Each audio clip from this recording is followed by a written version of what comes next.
sir. We back, and we back, man.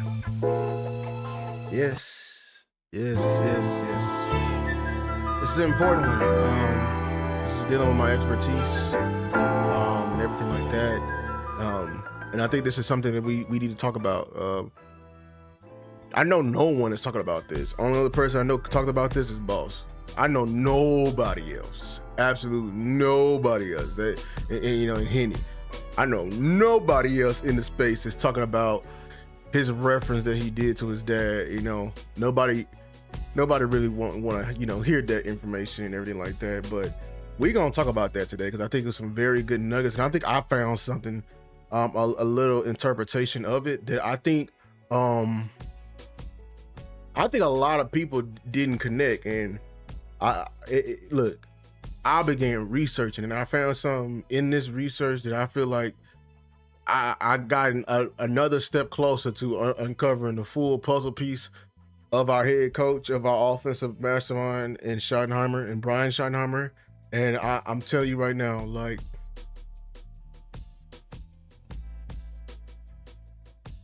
what I found,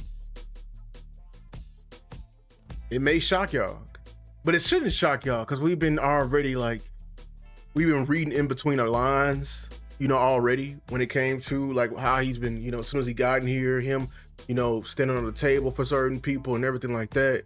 But without further ado, let's just start where, shout out to Jarrell for the gold coins, 10 jewels. Let's just start with, from the quote he did at the quote he did from this past press conference and everything like that. Sides of the athletic. You mentioned being able to work with the defense more this year. Most of your career you've had offensive positions, but your first year here in 2022, you worked with Dan Quinn quite a bit as an analyst. How much did that year help you more, develop an understanding for defensive football and just that side of the ball at the NFL level?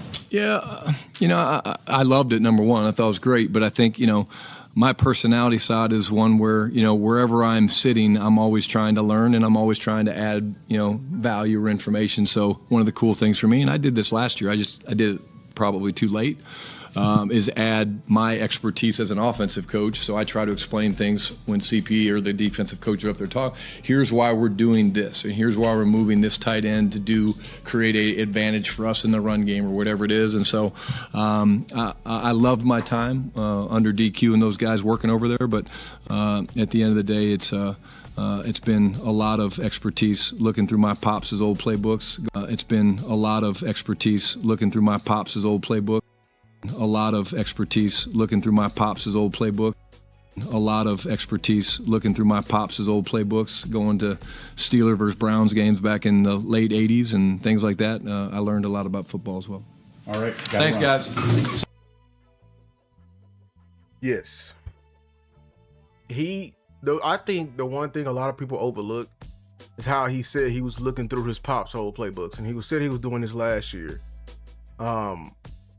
And I don't know if he was talking about like with the playbooks he did it too late, but I'm gonna just include it into the context today because I feel like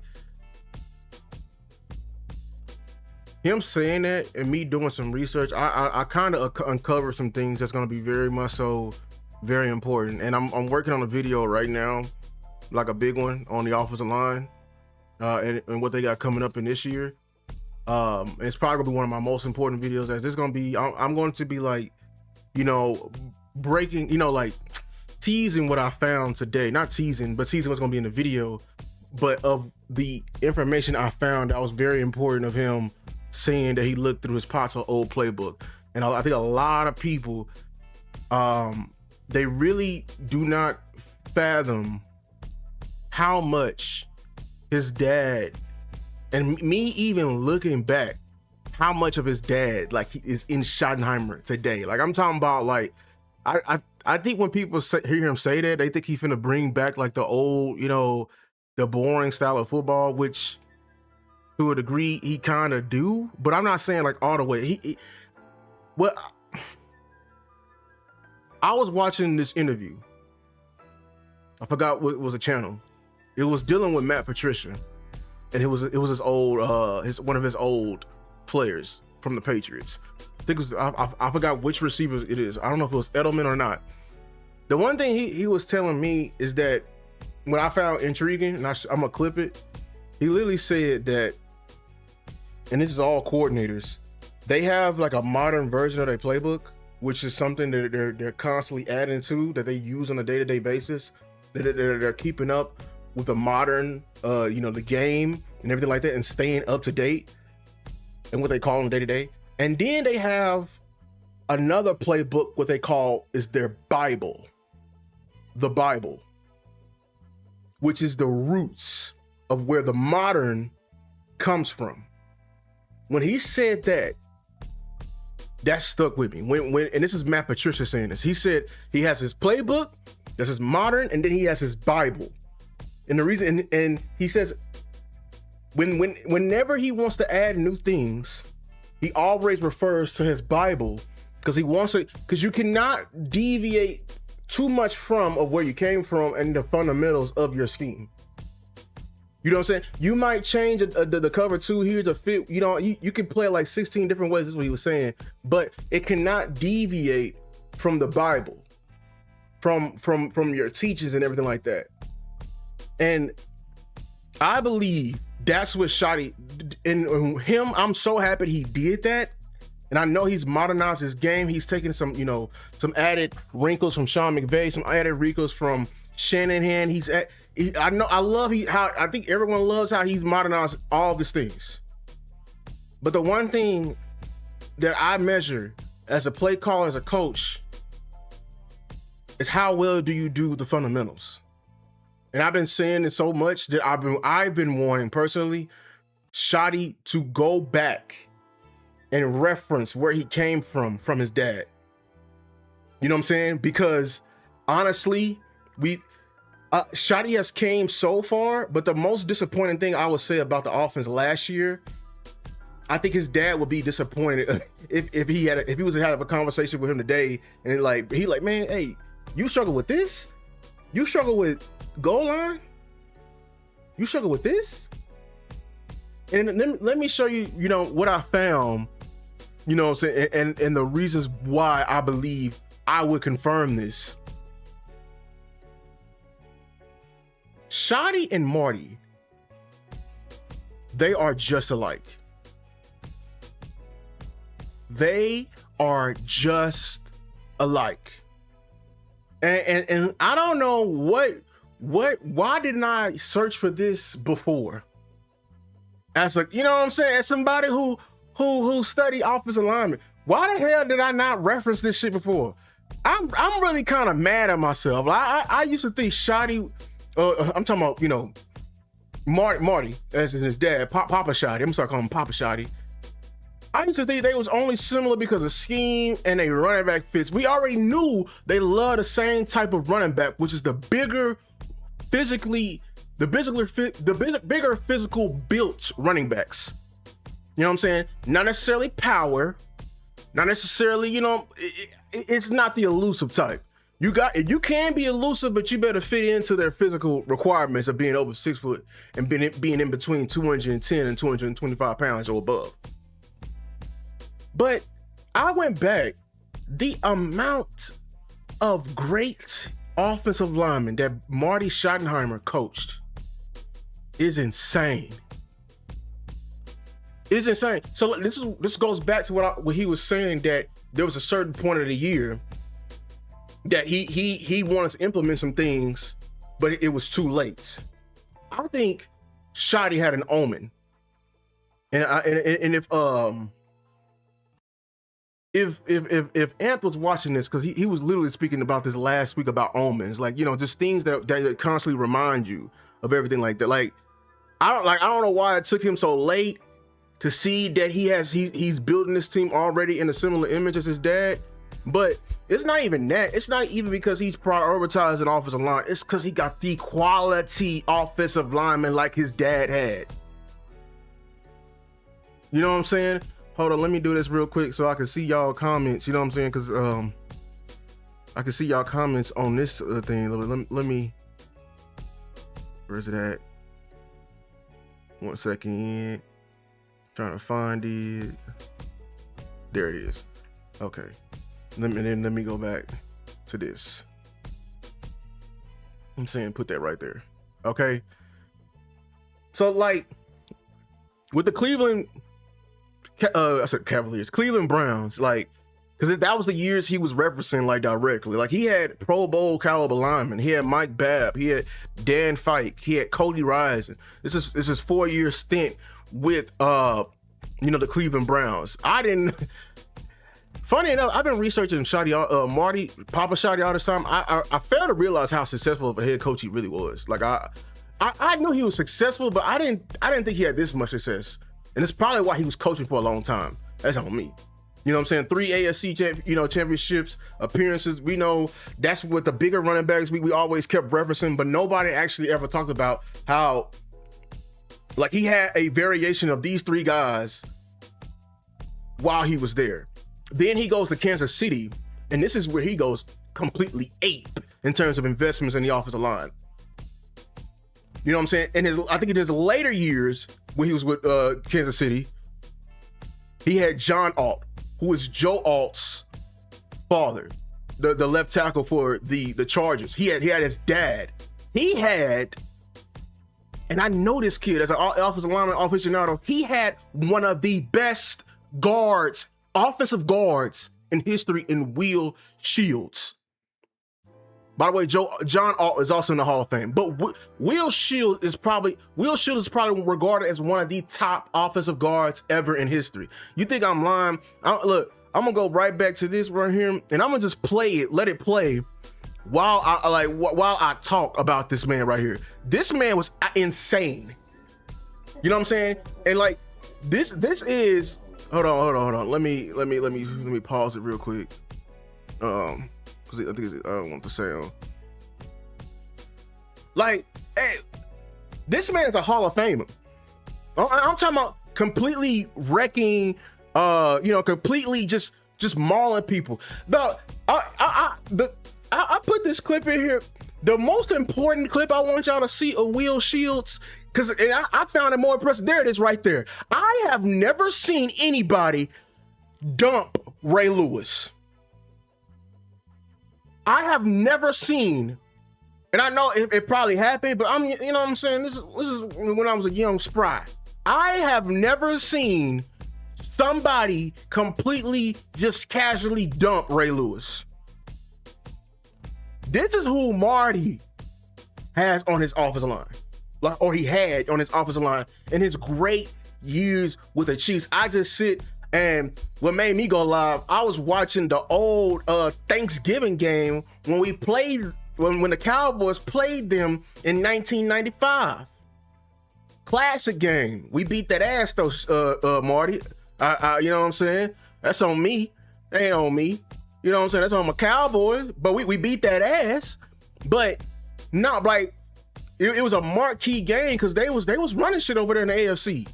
You know what I'm saying? Like I'm just being like, but like people, I'm just connecting the dots here. You know what I'm saying? I'm trying to connect I'm trying to paint the picture for y'all of probably what Shotty was thinking. What made him? I'm trying to illustrate what made him go back after all this time to his dad's playbook. Something made him go back. Something made him go back. So I just wanted to highlight this. This is probably the best offensive lineman that he's ever coached. His dad. Like, I'm talking about like legit Hall of Famer. Like one of the best ever. You know what I'm saying? I had to put that clip of him right there, just flattening Ray Lewis, bro. Flattening Ray Lewis, man. You know what I'm saying? I had to put that in there. You know what I'm saying? You know, give him some love. You know, back to, you know what I'm saying? Because, Will Shields, you look at his rap sheet, like Will Shields, 12-time Pro Bowler. Like that's Zach Martin. You know what I'm saying? That's getting me reminiscent of Zach Martin and some other great linemen we had over here in Dallas. You know what I'm saying? You know, they had Dave Jotz, 3-time Pro Bowler left guard. You know what I'm saying? They had Tim Grenard. Now, they didn't have all these guys at once, but they had a variation. Like, it'd be Will Shields, and he have all on the same team. You know what I'm saying? Like, because he was with the Chiefs for, what, 11 no, 9 years. You know what I'm saying? Like, then with the Washington and Chris Samuels in 2001, John Hanson. Like these are Chris Samuels. I don't know if that was him that was the rookie sensation. No, I think it was Marcus McNeil for the Chargers. But he's continuing this tradition. Like wherever Marty goes, he invests up front, and it works for him. You know what I'm saying? Like it lead. All I can say is this, bro. Like I keep going back with the Chiefs, 7 playoff appearances, 3 seasons of 13 plus wins. Like I that's production enough. You know what I'm saying? That worked in that area.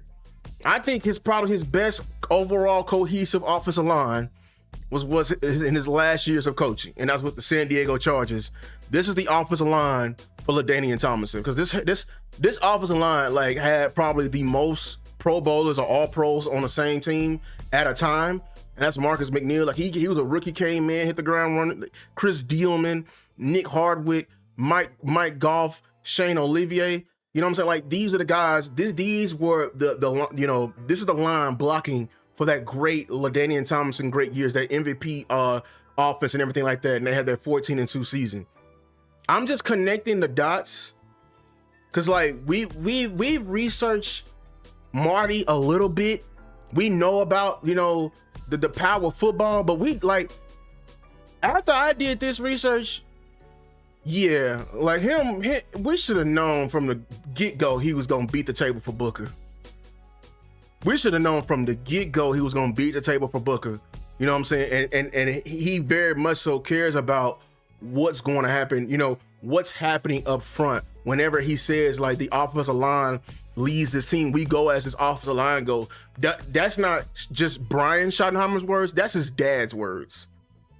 That's the DNA his dad led by, and I got him all of this success. That's what got him coaching for what he was coaching from 84 to 06. That's a long time, man. You know what I'm saying? Like I'm just connecting the dots right here. You know what I'm saying? Like he's had a lot of great offensive line play, and I think Shotty probably seeing this offensive line because that we had this year. Probably on paper, we knew it was gonna be great, but like maybe later in the season when he saw Booker was like when maybe he he thrived in the Chris Jones assignment, or he thrived in the Jalen Carter assignment. Now he's just unafraid, and he has Tyler Smith inside and Cooper Beebe. Maybe that was the omen. Was like, man, I need to go reference my dad's playbook because I need to see how he featured these guys. Because honestly, and maybe this is Brian Schottenheimer talking. Maybe he's probably realizing that he did not feature the guys up front enough. I would say that there was times where like we were averaging like 4 to 5 yards before contact. You know what I'm saying? Like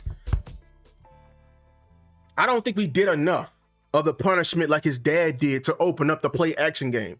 Because like if that was funny enough, that was what Marty Schottenheimer's whole goal was. It was to open up the play action game. He didn't have like a lot of the great quarterbacks of these eras. Like I bet his quarterbacks were efficient and productive, and that's because his offenses were efficient and productive. But he didn't have, you know what I'm saying, like, just these all world, these just, overwhelmingly talented quarterbacks like he had. No, he just had a very efficient system, personnel up front in the key areas, and he leaned into that. So when Shotty was saying that, hey, I took a look at my dad's playbook, I was watching a couple of games. I literally just got through watching a game what they did 95 in a Thanksgiving game versus the things Marty was doing when he had and I specifically watched him with that Kansas City offensive line because he had a lot of greats on there. I wanted to see Will Shields in action because that boy is a killer. Like a definite killer. I've never seen nobody like flatten Ray Lewis like that. I really the way he was using his guards, it was man. It's not. You would think it was just I formation, line up. You know what I'm saying? We running halfback dive. You know what I'm saying? We running power and we getting 2-3 yards of carry. He was doing stuff like nah, we'll have a little misdirection here. We'll fake the duo. We'll duo for a little bit, and then we'll pull the guard. We'll pull Will Shields out in space and let him go kill, some little bitty, skinny folk. You know what I'm saying? Some defensive backs, some corners, and everything like that. And that's why you probably see him in this right here in this highlight of him getting out in space like that. But he had like not just great guards, he had great versatile guards that he emphasized. And I think I pray this is the evolution that the offense needs to take. It needs to double down on its offensive superpower. And that's the interior, guy. That's the interior. I completely forgot he had Priest Holmes. I think I put Priest Holmes in my research before. I did put Priest Holmes. He definitely was a damn a big back. He sure was. I forgot he had Priest Holmes. You know what I'm saying? Just little details like this. Now, let me keep going because it's just not that.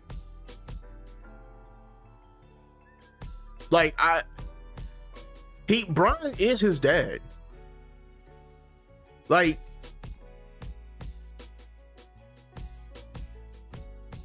Marty and how he built his team, he built it from the inside out. Where have we heard that reference before? Marty always prioritized offensive line first. He always got his running back and his running back tandems. This is why we've been pushing so hard. And then he'll build up the defense. Then he'll get the quarterback. And then it's the other skill positions. You know what I'm saying? The offensive line was the engine. It was not just a part of the offense. It is the offense. He wanted to win the trenches game. Every game. He wanted to win that. The run game was the catalyst because it forces defenses to react. Then we attack.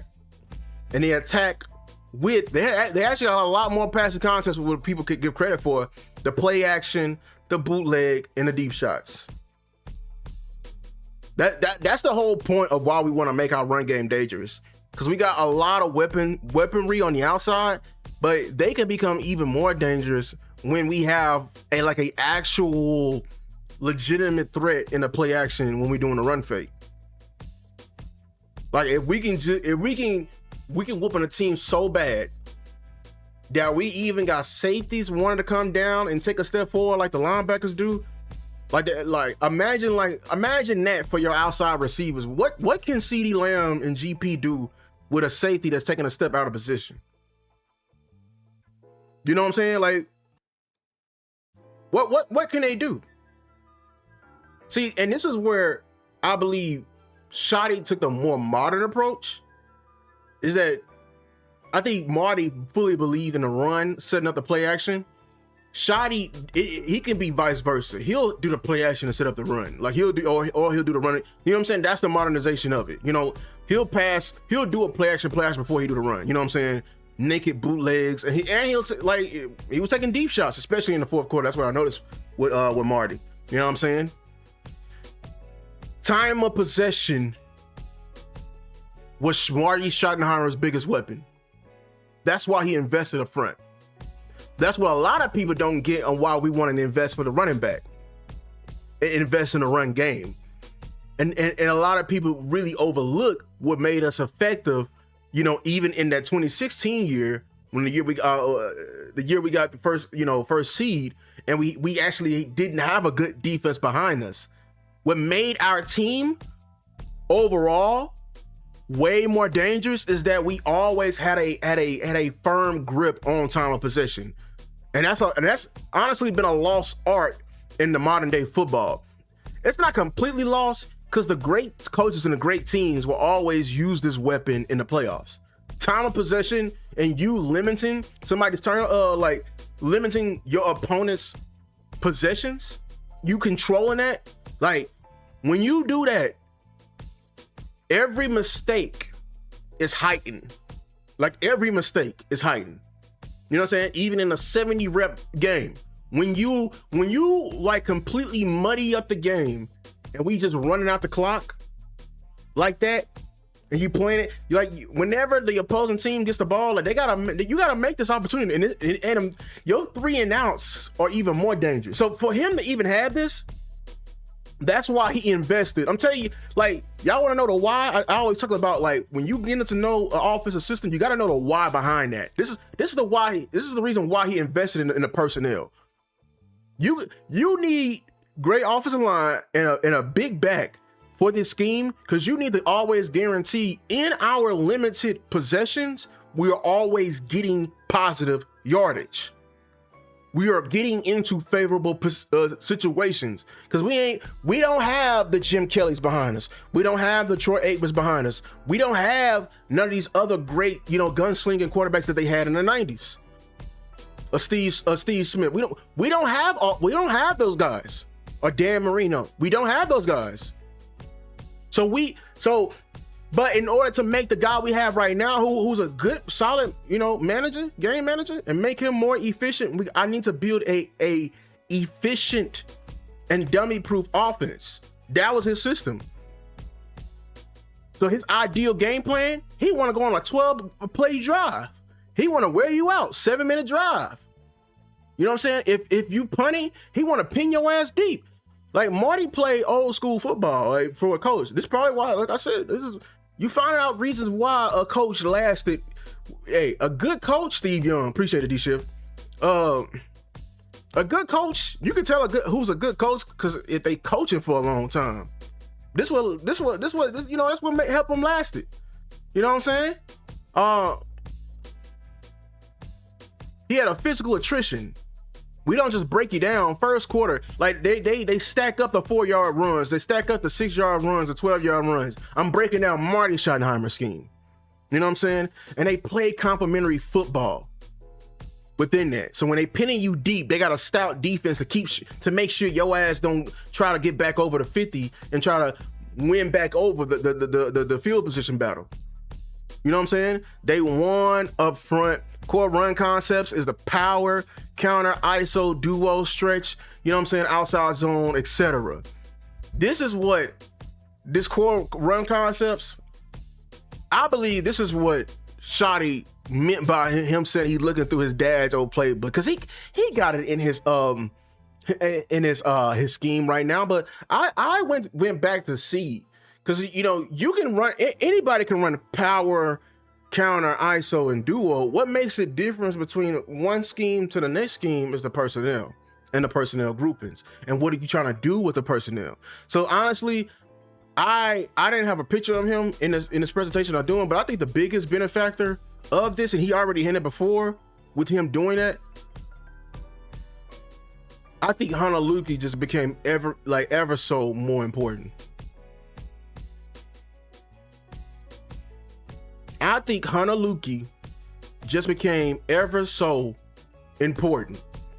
If I know the wrinkle that Brian is getting ready to add, because one thing I saw with Marty, he runs a lot of heavy 22, like double running back, double tight end, or he'll have 20-21 and he'll go out in 2 wide out sets. He'll go into that, but a lot of the blocking concepts he did that I think Shotty did not do enough and probably can be even more dangerous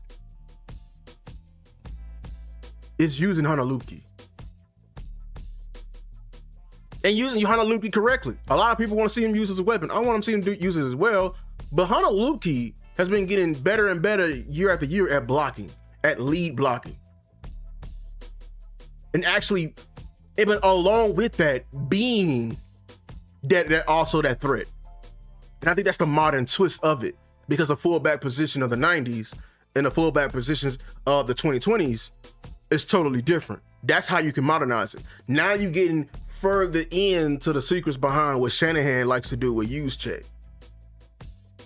You know what I'm saying? And now you can use Honolulu in the play action. He can be as dangerous. Like, imagine Honolulu right now. You see, like, in that power play, like, he's inserting behind a Tyler Booker, a Cooper Beebe, and a Tyler Smith onto the linebacker. Like if we displacing that much, and we can fully unlock like a Hunter Lukey and use him consistently in the blocking scheme. Now we getting like Marty. We adding just a tad bit of Marty into this fold right now. Like, you know what I'm saying? Like now we cooking with hot oil and fish grease. Because this is I'm talking about ways how you can unlock. Because I believe, just to recap, what Schotty did not do a good job of last year, even though he was putting up like 30 to 40 points a game. He did not fully, I didn't think he fully like cashed in on the offensive line that he had. I'm talking about even when we lost guys to injury, because they were still like effective. They were. It was too many times I saw with Javonte Williams come out the game averaging 4 yards to carry. If he not getting close to 25 carries, I think we failed. Or maybe Javonte is not a 25 carry guy. Hell, the room need to be getting close to 30 total. You know what I'm saying? And you can make your run game even more deadly if you can fully like use somebody like a Hunter Lukey, who can line up and do this old school going back to the Bible type of playbook, which I talked about, type of thing. And I think like this is that wrinkle we've been missing. You know what I'm saying? This is that wrinkle we've been missing and everything like that. Let me take a break real quick and hear a word from my sponsor. Shout out PrizePicks. You know what I'm saying? For more information, the link will be down below using code HMA. If y'all was with me yesterday, the game is tomorrow. I already submitted my lineup. This is the lineup I sent yesterday. I got Victor over 26.5 points. I know it's a high bar. I think he can do it. Carl Anthony Towns, I don't think that's a gimme. Like, I'm smashing it over in that 1.5 3-pointers made. And look, if I'm San Antonio, I'm benching Castle and I'm starting Harper. And if you're starting Harper, I'm smashing it over in the PRA. I think the young kid can go out there, and I think he's ready for the moment. It's gonna be kind of, some kind of a bigger stage, him at Madison Square Garden, but I think San Antonio gets one next game. That's just my prediction. But you know what I'm saying? Shout out to PrizePicks for sponsoring this video. For more information, like I said, click the link down below. Okay. Now let me hide these. Yeah, so let me start. Before I finish up, I want to take a look at some of y'all comments and put up your comments right quick. You know what I'm saying? Shout out to everybody coming in here. Like I said, make sure to like, share, subscribe to the content and everything like that. I think it's a very important video because it's funny. That was one of the last comments he said in that entire press conference, but I know a lot of people probably overlooked it but we've been in on it because we've been making all these hypotheses. If you've been here, we've been saying and we've been saying it since the beginning. We believe and we need to evolve as an offense, because if we don't, even with George Pickens coming back, if we don't evolve, I think the league will catch up to it because they was already doing it. And I think the evolution for us was honing in and finding a way to improve the run game. Now, we've been saying part of that is the personnel and getting another, power back in here or bigger back in here so he can get his full scheme or his full repertoire to see it, which they didn't do. But hey, I hope is infield Mafia, because that's the only other big back on the field. But also, when I was doing the research today, and I think this is very important research what I did, I just found out, no, he ain't similar to his dad. He's damn near like his dad. In terms of coming in and your first investment you want to make, standing on the table for it, is getting quality offensive linemen in here, just like your dad. You know what I'm saying? You building, you've modernized, but your core roots is still your core roots. And I think him saying that he's been looking through his dad's playbook, I believe his dad's playbook is Brian Schottenheimer's Bible. And if you're new here, if you want to know what I mean by the Bible, Matt Patricia had an interview. I think it was with Edelman. I forgot who was with it. But he was saying a lot of coordinators have the same system. They have their current playbook, which they're constantly adding to and evolving to keep modern and up to date. And then they'll have a second playbook that they'll make, and it's their Bible. And it's everything that you came from in your core teachings and like your core, schematic philosophy. So when you add changes to your modern book, you always reference your Bible and making sure you do not veer too far. You know what I'm saying? Because there is a point where you're veering too far and everything like that. You know what I'm saying? El Breezy in the building, he said, Luke, do you feel one of the young guys will step up, or do we need to bring in someone like Kamara? I'm never opposed to bringing in new competition. Phil Maffa is a prime candidate for me because he fits the spot. But like seeing now and seeing like researching all the success Marty had, like I know it's the 21st century and everything like that, but I want to give Schottenheimer all he wants. Overflow him. Because I want to see like this offense, this Marty Ball offense and his version of it, I want to see it in effect today. Because I feel like it can take not only our offense to the next level, but our team to the next level. Because like imagine if we can get someone like a Kamara in here who's just as dangerous. You know what I'm saying? If not, maybe come in here. Like I want to bring in running backs, not because they're just name value. I think because they'll have a layered effect. Like bringing in someone like a Chubb or a Kamara, it's not because they'll be good for us. They're former superstar running backs that can help like coach up this young room. I want that type of like the conversations they'll be able to have. You know what I'm saying? Because I feel like with the Dallas Cowboys, they kind of did like a trash ass job of investing into the running back room. Like we got Javonte Williams, but I don't like the way we got him. I'm glad we got him, but you know what I'm saying? Like we you know what I'm saying? That's purely on Shotty for finding him. You know what I'm saying? Like it was not like a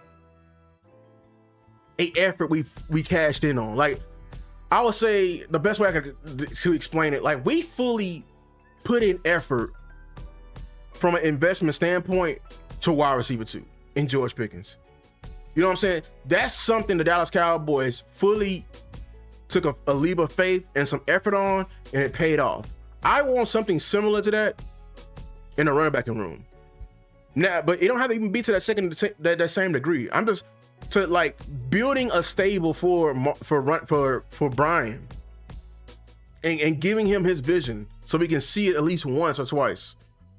Like that's what I'm trying to prioritize here. And I feel like the Dallas Cowboys, they I don't feel like they put their best foot forward with that, but we might fall forward like we always do anyway. You know what I'm saying? But the thing is, I'm the type, I'm the type, I think that somebody told me I don't make the same mistake twice. So if I am blessed with a situation, I'm gonna do whatever I can to not even let myself put myself on a bad end of the situation again. And I feel like the Dallas Cowboys, we get blessed with situations, but we'll go right back there and think like the blessed situation will happen again. You know what I'm saying? You know what I'm saying? So, hey, you know what I'm saying? Like this, look, you know what I'm saying? Like that's all I'm trying to give. You know what I'm saying? So, shout out to you, man. We have the talent like 95. I remember that Thanksgiving game against Marty Ball, and we did kick butt against a good team. Look, you said that 95 team. I just watched it. Do we have talent like that team? It's close. I mean, we ain't got a Dion. I'll tell you that right now. Like Dion was definitely, and they didn't have any like legitimate threats on the outside, but Dion was locking shit up. Like, no, that shit was on lock, and so they had to use it. But I don't think we have the same. I need to see. Right now we on paper. I need to see them in the game have that same mentality, because that 95, that game, it was just a different. I can tell it's just a different intensity in that game. Like it was a play. We sent like a fire zone blitz to the right side. They was getting ready. I think we caught him in the middle of their naked boot, right? And we blitzing and we, bro, They quarterback coming around, like, so he has immediate pressure in his face. He can't check it down. We hit the shit out of the quarterback, and the quarterback fumble, right? Devin Smith pick it up, and we going back 90 yards. I thought he was gonna take it to the house. You know what I'm saying? But it's just that mentality. I don't know if we have that yet. You know what I'm saying? And like, because you can feel the intensity of what a Charles Haley was doing to that defense. Like, you can feel that. And from the offensive end, like, that's why I want to see that Marty Ball offense, because, like, I felt like we got in that Thanksgiving game in '95, we played Marty Ball, but we was running the ball better than them. And that was the difference in the game. Like, Marty was not able to get like them 4-yard gains in that game because we just had a stout ass defense, but we were. And Emmett was killing him before he went down with the injury, and they didn't show the injury, but that was a gruesome injury. I didn't, I forgot it happened in that game. You know what I'm saying? But Emmett was gashing him like 5 or 6 yards, and it was powerful runs Emmett was doing too. Like, you know what I'm saying? And then we were just knocking the ass out. Like, it was, you saw Nate Newton pulling around, knocking people out. Like, Larry Allen was knocking people out, Stugnoski, like it. And then like, bro, like, seeing 88 in action and playmaker, like, his intensity was just different. You know what I'm saying? Like we may be close in talent, but I don't think the difference between us and them teams, I think people think it's just talent. No, it's just mentality. Like, I think them 90s teams, you can tell that it was a Jimmy Johnson coach team, and that was just one game I watched. It's like, bro, I ain't never seen in my life the Cowboys play with that intensity. And I'm talking about, we've had years where we were number 1 in the league in terms of the seeding, but I ain't never seen them have that intensity. Like, that was another level. Like, I'm talking about, like, they weren't gonna be bullied. Every I was paying attention to every little thing. Like, nah, bro, like, you can. That would've been a dope ass game to watch on a Thanksgiving Day. I'm just telling you that right now. You know what I'm saying? Shout out to JC Cowboys is in the house, boy. Shout out for all the content creators who's watching. You feel me? Honestly, said Dak is playing superb right now. He is at a pinnacle. I believe, pray he stays injury free. Me too. Because Romo and Dak had never had a defense. They had the defense Aikman had when he won his 3 rings with his team. I don't think. I mean, look. Yeah, I mean, no, you're not wrong on the defense. I'm talking about. I'm just trying to think, like, offensively. When I'm watching, did we have that same? We did have Super Bowl caliber offenses in the past. So I'm not gonna. I think the difference is the defense, but it's also just like, you can tell it's just a different culture and everything like that. Shotty could never fully utilize his run concepts because by halftime we were constantly playing from behind. That is true. But my counter to that is, like, in the Chicago game, you was only down 10. So, like, you don't have to go full air raid because you down 10. Like, you know what I'm saying? You're still within 2 scores. Like, so I don't know if that's, the difference between him, that's the woes of a Schottenheimer, being a first-time head coach, and the difference between him sitting in that coordinator seat and him panicking like that. But it's like it was games like that, you completely abandoned it. Like I know it. We were not stopping Chicago, but you was just down 10. Like, you got down to the 1-yard line, my guy, and you weren't running the ball. You feel me? Like, and this is why you know what I'm saying? Like, you should have you open that Bible up right there. Like, if you was doing a self-evaluation, I'm like, damn, what's wrong with me? I'm getting to the 1-yard line. My old line, or in my run game, we averaging 4 yards a carry, and I'm not running the ball on a 1-yard line. Like, no wonder we struggle to score within score in terms of efficiency in the red zone. Like, no team, and I repeat, no team will have a good red zone efficiency if you have a bad run game.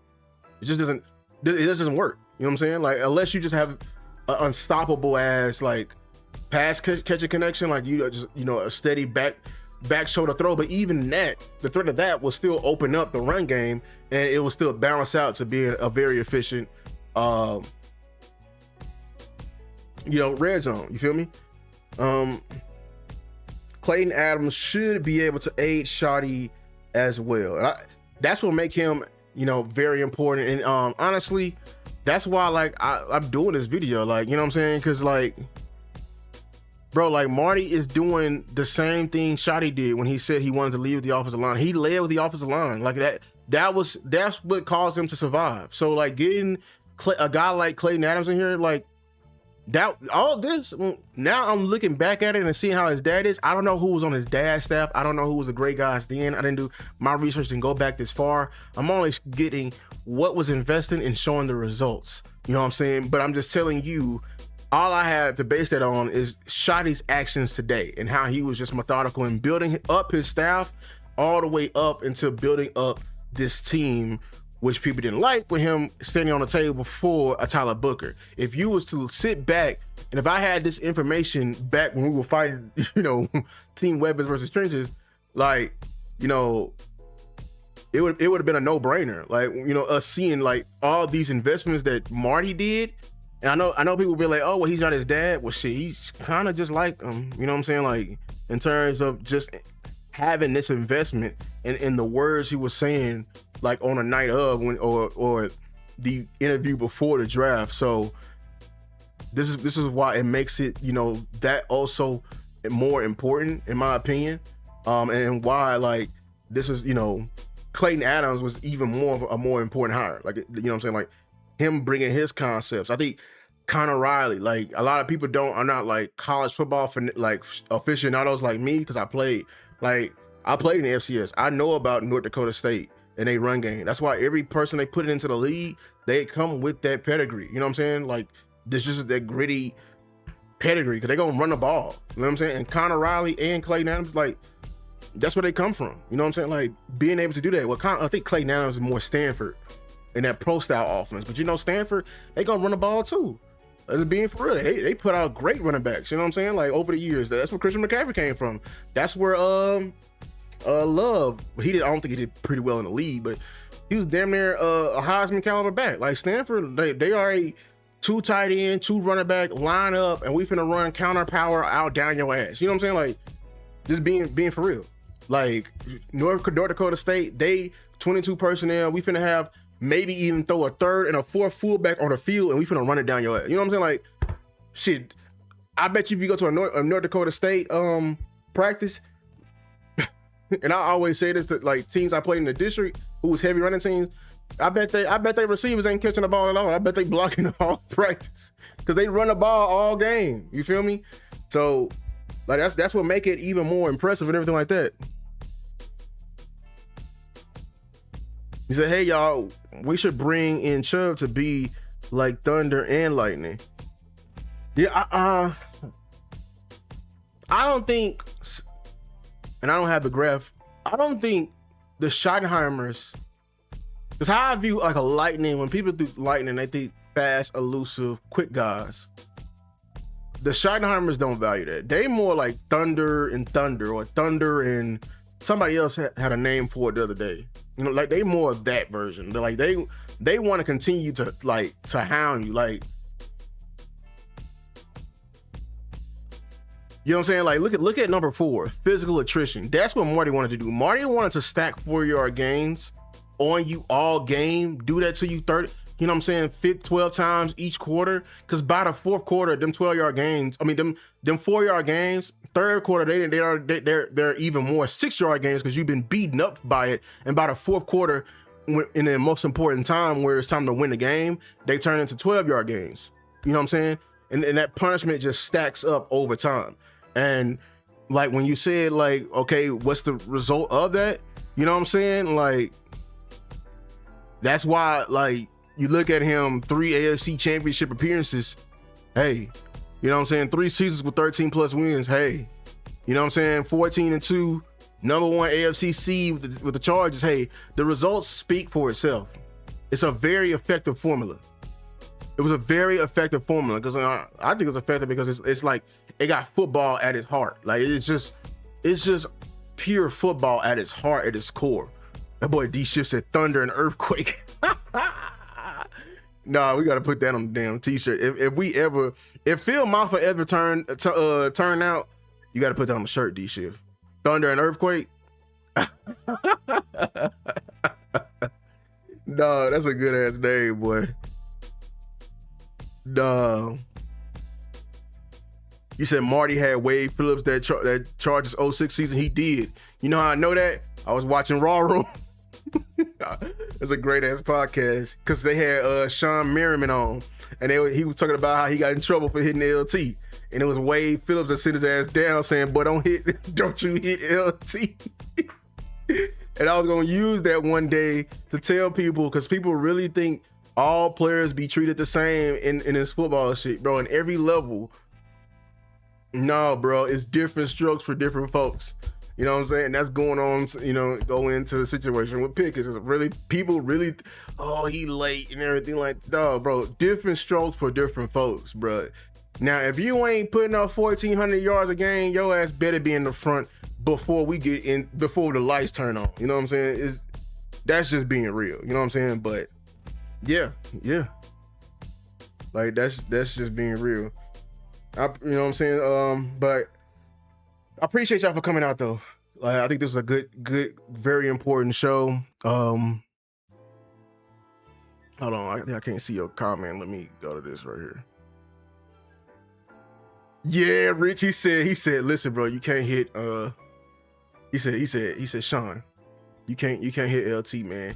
And his Sean dumbass like, Coach, why? He a running back. And they looked him dead in his face and said, he paying all our bills. No, Rich. He said he sending my kid to school. Cause I know they ate good. I know see people don't look, man. I know they would eat good that season. They had the #1 offense, MVP year, #1 seed. Everybody getting bonuses, bro. Everybody getting bonuses. And the most valuable thing that season is on everybody's resume. I think Brian, correct me if I'm wrong, I think Brian was a coach on that team. I think Brian, because Brian coached LT. I know he coached him with New York, but I think he coached LT twice. Or it was a situation where Brian and his dad coached LT. That's why he fit them both. I thought Brian was at least one of the thought he was at least one of the coaches on that team though. I really did. I thought he was. I had to do more research on that. But I mean, no, that was a very important episode. And then that Eric Ebron episode, people really need to like look at too, because he said a lot of the best boy. He said the boy. He definitely did break Terrell Davis records. Yeah, man, they were eating good that season. Hell yeah, Sean Merriman, what the hell you hitting the running back for? Just being for real, what the hell you hitting the running back for? Like, nah, man, that man off limits. You know what I'm saying? That's just being for real. He said, that's what I'm talking about, yo. Yeah, you know what I'm saying? But yeah, just to recap, okay? Is Marty Ball coming back? Yes, but I believe it's a twist. You know what I'm saying? I believe what Brian is doing and him referencing that and saying like, hey, I've been looking through my father's old playbooks. I think it's a very good thing. I think it's a good thing because I think it's showing that Brian has did a self-assessment and literally, said that what he's had to admit internally to himself, what I was doing is not enough, or what I was doing, I got to continue to add to that. So what is it that can I add to? You know what I'm saying? I ain't gonna lie, that's a veteran coach move right there. Especially, that's a veteran coordinator move for sure. You know what I'm saying? Like him evaluating that he needs to evolve. He said that early in the season. I believe these two things are very much so connected. We have fulfilled Brian Schottenheimer's request for upfront on both sides. Because Marty, just like Brian, they want to invest heavily in the trenches on both sides. They want to build stout defenses. I think you have a stout offensive line and you have check and check in terms of defense. I think for the backfield, you have checked you got 1.5 checks, 1.5. You got Williams, and then you have, who is that guy? Can it be Phil Maffa? I want you to add to this room. I'm never to propose to that because it's competition. It's gonna bring the best out of everyone, right? So that's you have done, you know, fulfilled that for the running back room, so he can fully get like, because now this confirms that I keep saying he's a lot like his dad, right? What are the changes he needs to go that I believe that Schotty did by referencing the Bible? I think he realized the run game was efficient, like I said last year, but it wasn't effective to the point where it can be. I think he fully realized, I know I keep flipping back and forth, that like, damn, I got an offensive line, a very talented one, like my dad used to have. You know what I'm saying? He referenced the games of the Browns days. You know what I'm saying? With Matt Bob and Dan Fike, and Cody Rosen, and their running back was like Kevin Mack. You know what I'm saying? Guys like that. He referenced him watching those games versus the Steelers. I don't know, that ain't the Steel Curtain Steelers, but he was watching that game. Maybe he finally realized, like, damn, Cooper Beebe, damn, Tyler Smith, damn, double damn, Tyler Booker, like, this may be an omen. Like, you know what I'm saying? Like, my dad had something this talented up front, and I didn't use it to the full capabilities. Shout out Drill. Schotty was a QB coach with the Chargers, so he was working under his dad. Appreciate that, bro. I didn't use that superpower that we have up front to his full ability. I didn't, you know what I'm saying? I didn't use that, and this is a rare opportunity because I put my request in to the front office. You know what I'm saying? Put my request in to the front office to get the vision, you know, that my dad taught me, and the philosophy that the DNA, that the football DNA that I came from. But then, like, maybe, you know, Schotty, he admitted this, he was watching highlights. Maybe y'all know, y'all do it at work too. Y'all get a point where y'all have brain fog, where you can't really think. I get that a lot, where you can't think. You know what I'm saying? Sometimes you gotta sit down, get you some liquor, and reminisce a little bit. I couldn't use it right. I couldn't use Tyler Booker right, but my dad had some of the great offensive linemen that he coached under. How did he use them? How did he use them? You know what I'm saying? I've been an offensive coordinator in the NFL for all these years.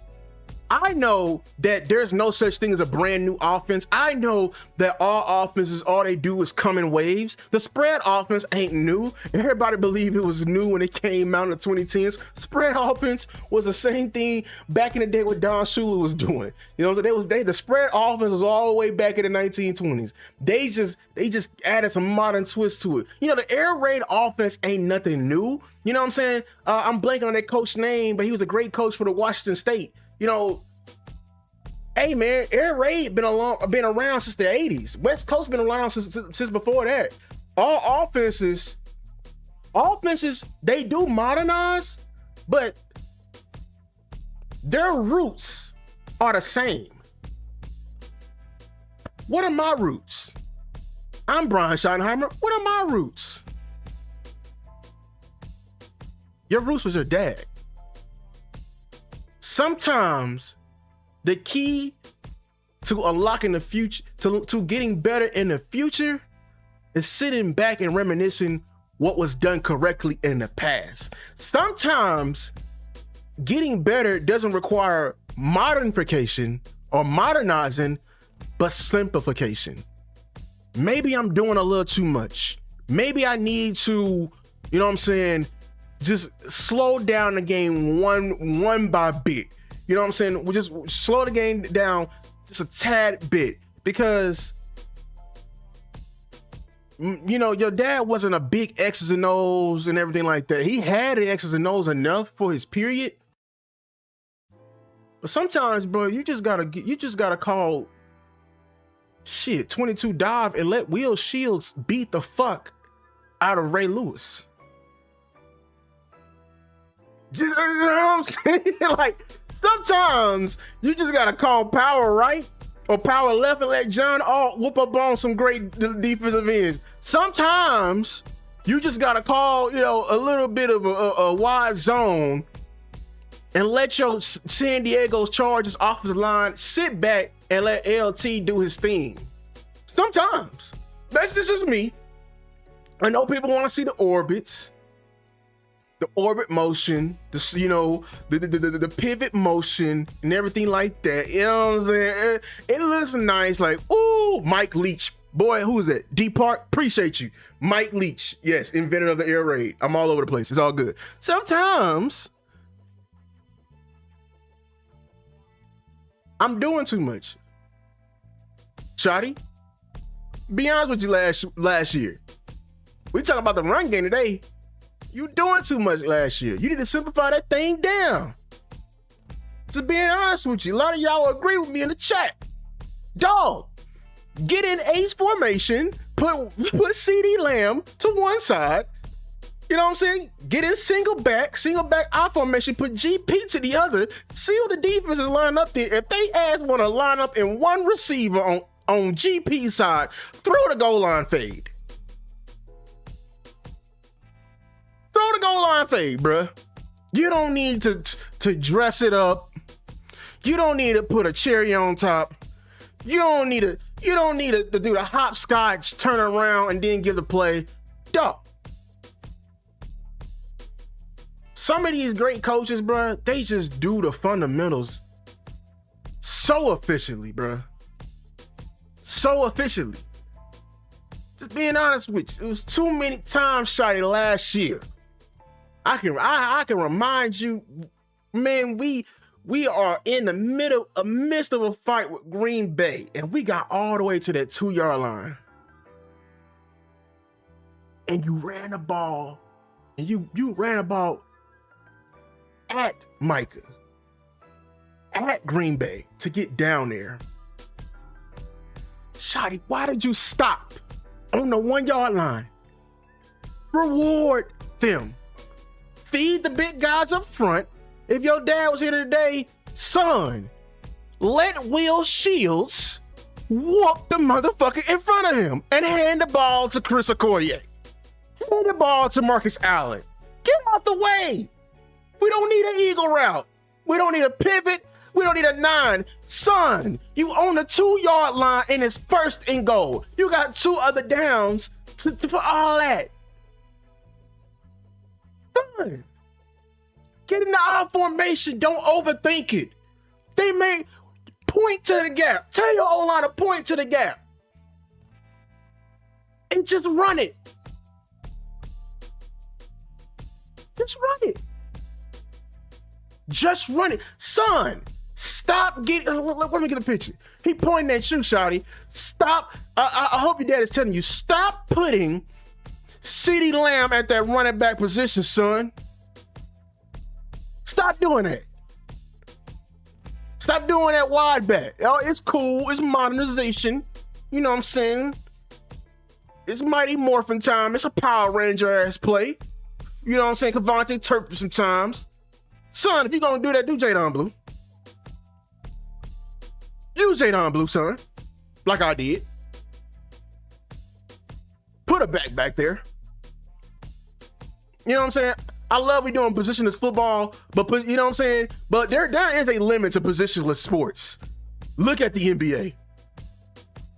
Positionless basketball is killing a lot of teams. Sometimes you look, everybody, we got a 7'6" dude who can dribble the ball and push through his leg and everything like that. Nah, bruh. Get the rebound and get it to the guard. Get your motherfucking ass up the court. I need my point guard to set up this offense. Some people, People play positions for a reason, dog. Simplify it. Simplify it. That's my message to Shotty. My message to front office, get everything he need. My message to Shotty, simplify it. Don't overthink it. Because you are even more loaded. Oh, I'm going to say it. Can I say that? You are even more loaded than your dad ever was. Can I say that for real? Because I'm giving y'all this Kansas City one. I told y'all, like, he didn't have Will Shields, the right guard was there for the longest.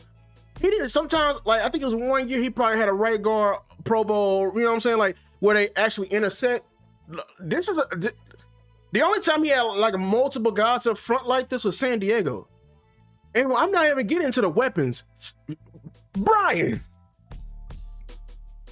And I mean this also seriously. You are even more loaded in terms of personnel than your dad. You missing one key piece, and I promise you, if you get the key piece, I'm gonna shut up. I promise you, I'm gonna shut up. If they give him, or if Maffa is, I promise you, I shut up. You see, I promise you, I shut up. But you even more loaded than your dad.